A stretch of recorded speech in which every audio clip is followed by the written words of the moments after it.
Hello bachcho, hope you are all doing well. Let me explain this question to you. The question says the number of ways of choosing 10 objects out of 31 objects, of which 10 are identical and 21 are distinct is. अब हमें इस question में क्या given है?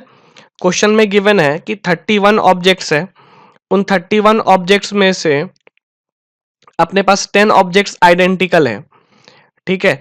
तो identical के लिए मैं आई यूज करूंगा एंड 21 ऑब्जेक्ट्स कैसे है, डिस्टिंक्ट है, तो डिस्टिंक्ट के लिए मैं डी यूज करूंगा, ठीक है। और हमें इन 31 ऑब्जेक्ट्स में से 10 ऑब्जेक्ट्स का सिलेक्शन करना है।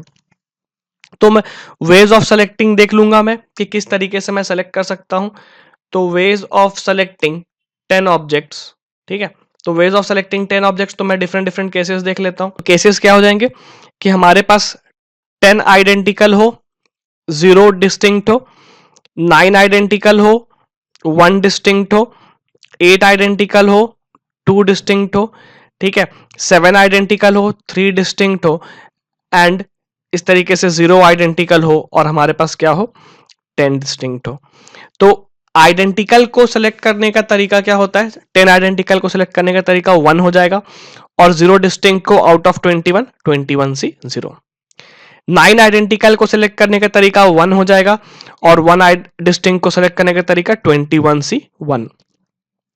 अगेन 8 आइडेंटिकल के लिए तरीका 1 हो जाएगा और 2 डिस्टिंक्ट के लिए 21 सी 2।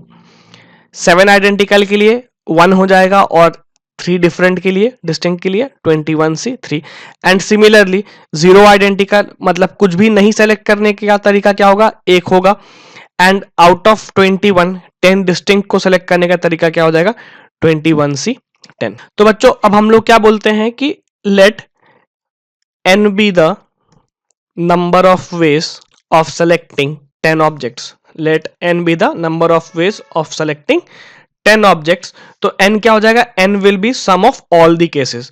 तो 21 C 0 plus 21 C 1 plus 21 C 2 dot dot dot plus 21 C 10।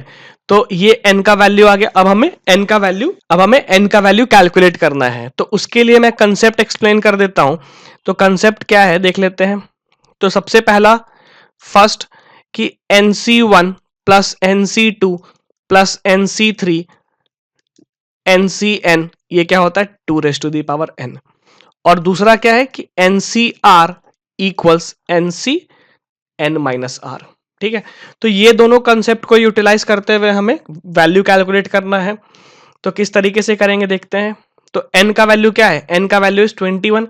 तो 21c0 plus 21c1 plus 21c2 plus 21c3 plus dot dot dot 21c19 21c20 and 21c21 equals 2 raise to the power 21।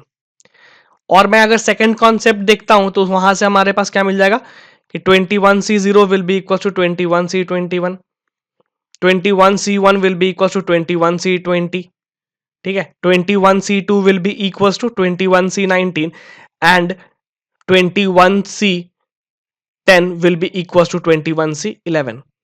तो हम लोग अब क्या कर सकते हैं, हम लोग फर्स्ट वाले इक्वेशन को, अगर मैं इसको इक्वेशन 1 बोल दूं तो फर्स्ट वाले इक्वेशन को क्या लिख सकते हैं, 2 times 21c0 plus 21c1 plus 21c2 till 21c10 equals to 2 raise to the power 21। और ये जो वैल्यू है ये क्या है, ये अपने पास n था जिसका वैल्यू हमें कैलकुलेट करना है। तो 2 times n is 2 raise to the power 21। तो यहां से n के वैल्यू क्या आ गए, 2 raise to the power 20। Hope you have understood the solution. Thank you.